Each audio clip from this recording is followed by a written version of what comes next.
Hey friend, welcome back to my channel. My name is Aisha, the sister bringing you all things fashion, style, sewing, and the real talk on mom life. So if you're ready to catch what I'm about to throw at you, let's get it!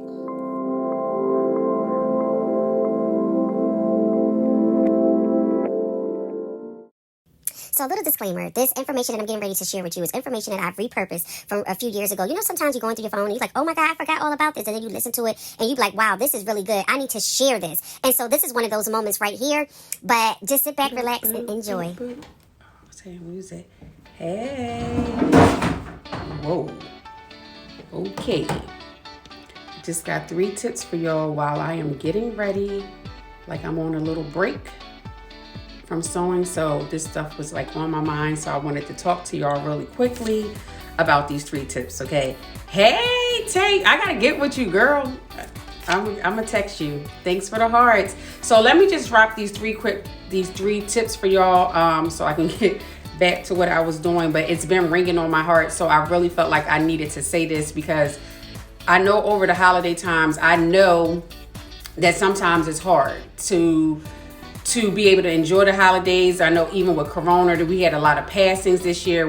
Nobody was ready for the whole Rona, and then you had the holidays. So rather, if you are a holiday person or what holidays do for you, sometimes it can be a little rough. So I know for me over the weekend, there was nothing that happened right now that would make me feel like the way that I was feeling during the course over the weekend. But what I realized was that what I was actually feeling was a death of something that I have let go a while ago. You know what I mean? But it was a realization like it's actually really happening. Hey friend. Hey James, thank you for joining in. Hey Dr. Denise, thank y'all so much for coming in. I wanted to share this because I was talking to a friend yesterday and we were just, chatting as we do. Giving each other some feedback and just talking, and I was sharing this with her, and then I realized that even today I even felt it stronger. So I said, let me make sure I get on here because somebody really needs to hear this. And oftentimes, we can look at it. It's not that we're hating on anybody else, but sometimes holidays, it just brings back memories. It brings back a lot of emotion.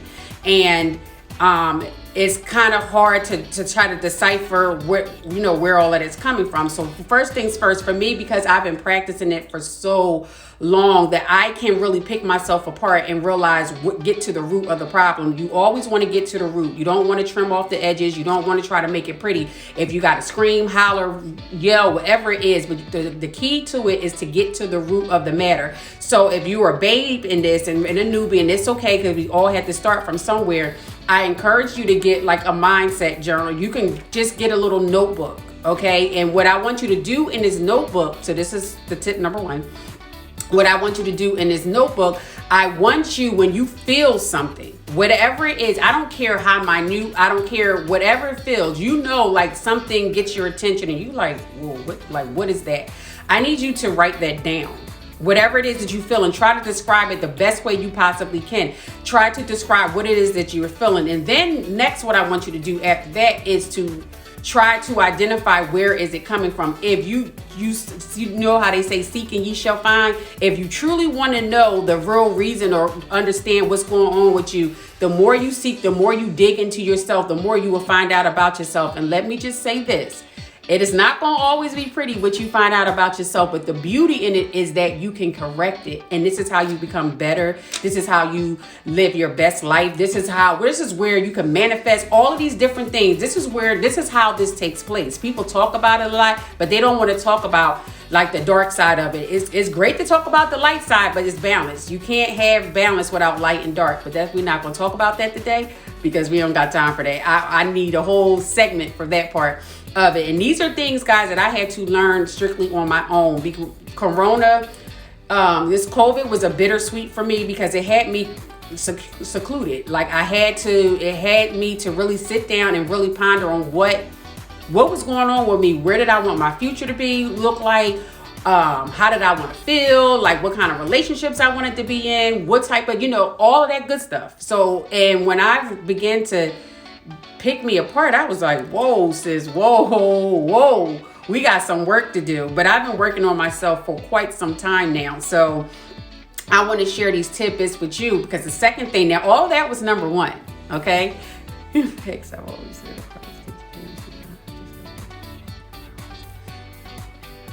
Exactly, James. That exactly. When you're taking back and owning your power, you got to own everything that comes with it.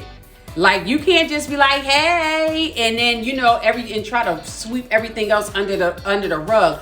Owning your power is owning 100% all of you. I say all the time, you cannot a la carte me. If you don't like the whole me, then you don't like me at all. And that's just point blank, period. I do not, like, I am who I am. Now, I know how to speak on different levels depending on what groups of people where I'm with, but I am still always Aisha. So what I mean by that, let me just make that crystal clear for those that's not sure. Like, I have some friends that don't particularly curse, right? So I don't try to curse around. I mean, I slip up every now and then, but I try not to, even though they're okay with it, but it just don't seem right. Like, if you don't curse and I'm cursing, like, I need that energy back, right? So I save that for my friends that are like sailors, that they be getting it popping, having it popping off. And I'm like, okay, so I know I can do it, you know, over on that side. It doesn't change me. I am who I am, but I try to, you know, again, when the type of groups of people that I am, we want to keep those energy levels, you know what I mean, on high and make sure everybody's comfortable, so forth and so on. Side note, and you should never feel uncomfortable with your friends, okay? So we'll talk about that another time too. But I'm just like on the road right now, so I'm just trying to get it all in while I can. Second thing, I always talk about the little tweaks. Don't sleep on the little tweaks, okay? As you know, when you say baby steps, it's the same type of thing. Once you start to work on yourself, okay? I told y'all, I even have a mirror right here behind me. I stay around with mirrors. I look at myself all the time. Some people call it vain. Don't care. And I don't really care. You know why? Because if I sat here and I talk down on myself, then you would say, oh, don't do that. You need to lift yourself up. So when I talk highly of myself, then you want to call me vain. It's like, what's the point? So you know how to alleviate all that?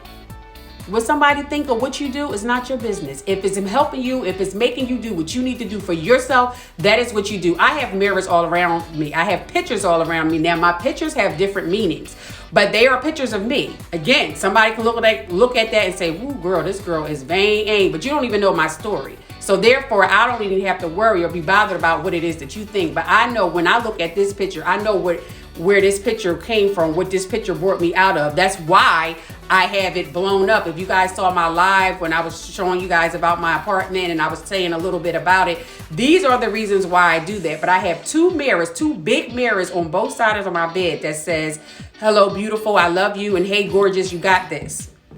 Every morning I look at both of them because they are affirmations for me. They are reminders to me that no matter what I've gone through, no matter what I've been through, that I am still okay. I'm human. I don't make everything that I do is not perfect, but it's me. And I try my best. And if I do something wrong, I try to correct it. So whatever little ways you need to do to encourage yourself, you do that. So that was an example, like me with the mirrors. Okay. Another thing is I posted last night because it was on my heart. Sometimes I know Christmas is like what, green and red is the colors. New Year's we like gold and black and white, whatever, silver. So, okay. I mean, I like all of those colors, but guess what? If I'm not feeling green and red, I'm not wearing it.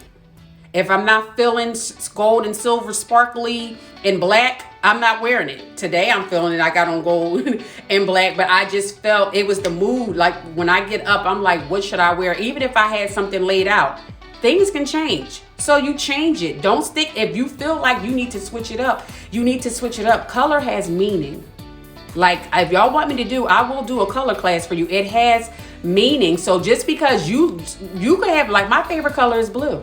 It really lives deep down in my soul. That is my color. I can't wear it every day because I just like to switch things up. But even though you might have you have colors that you like and you be like, oh, I have to wear this, or this just works best for me. Just because it's a favorite to you doesn't make it favorable for you. So sometimes you got to identify that. And that's also something too that you can write down in your journal about when you wore something, how does it make you feel? Anybody that has worked with me that is on this live, you know I ask this question all the time. How does it make you feel? What do you feel when you have this on? What's going on through your head? Like when I sew, I took a hiatus from sewing for a minute because I wasn't in a place. I just wasn't feeling it. And just because I SEW, yes, I do SEW, but my hands are gifted. So when I'm SEW and I'm also SOWing too. Okay, so I'm not just sewing, but I am sewing into people. So if I am not right, these hands won't be doing a thing. And that's just that, period. Like, I don't play around with that. I love my clients, and I love what I do and who I do it for. And I am not going to be out here spreading no bad seeds nowhere. So that's another thing that I want you to also keep in mind, that it's those little tweaks. And sometimes the little tweak can simply be a change of routine. Like I know we have routines and we do stuff day in and day out. I'm not saying to kill your routine, but I'm saying if you feel like that there is something in your routine that needs to be changed, like something is pulling you to try something different, I encourage you to do that. And even if it's a flop or it doesn't turn out, maybe you thought of whatever, it's okay. Sometimes you got to go into stuff with no expectations. Just try it. I mean, that is something that I have started recently, because I'd be like, hold on, I need to know the who, what, when, where, how. That is how I am. My kids know that's how I am. They could not go anywhere without giving me all of that. You know, I would shut it down. But I realized and sometimes we just have to go with what we feel. Just try it out. You'd be surprised of what can come out of that. And last but not least, I did put it in there too about the variables, like switching up the different things. So I want to go over them real quick. Is the journal about what it is that you're feeling, and try to break down as far as you can, because the more you do it, the deeper you can go. To try to break down what it is that you're feeling and try to identify that, because once you can identify what the problem is, then you can create a solution for it. We don't want to be out here trying to, like practicing. Okay, like people practice a lot of things. We don't want to be practicing. We want to be practical. We want to understand what's going on, and we want to deal with the issue. So that's one. The other thing is the little tweaks. Those little tweaks, once you collect on those little tweaks, then you're going to have a plethora of different things that you can now pull from when you're going through something. That was how I was able to get through the weekend. I had talked it over. I kind of talked out my thoughts with a very close friend of mine. But the thing of it is, it was just like she was just hearing my thoughts. I already knew. I was able to identify what the problem was, and I was able to deal with that. And then I knew what to do going forward. So, sometimes if we don't attack things head on, it'll put us in a rabbit hole. And before you know it, you won't even know how to get out of the hole. So you want to be able to attack it as quickly as possible. And it comes in time. Okay. Again, it's not going to happen overnight, but it will happen. I promise. It really will happen if you're really interested in really figuring out about yourself, because I'm not trying to talk to those who just trying to fake the funk and do it for the gram and all of that for social media. I'm not talking to those type of folks. But if you are in here and you're listening to me, I promise you that it will help. It will help you get to where you want to be. People ask me all the time, how am I so strong? This is how. And it's not for the faint at heart. And sometimes I just want to just drop everything, because I don't feel like being strong all the time. But I understand it's a necessity for me to live and to be able to move forward. So this is why I'm wanting to share these little quick tips with you. I know I was rambling, but I felt it, and I hope it was understandable to you all, because it was really burning in me to really get this out. So if you got any questions, drop it in the chat. I hope you enjoyed my heart-to-heart to you, talking about getting to the root of the matter and tweak it when needed. Oftentimes as moms, we get so caught up in everything around us that we forget to continuously center ourselves and making sure we get to the root of the matter of how we feel about things, and then live our life accordingly. Thank y'all so much for tuning in with me, and I'll catch you guys next time. Have a great day. Thank you for watching, and please like, subscribe, and don't forget to hit that notification button.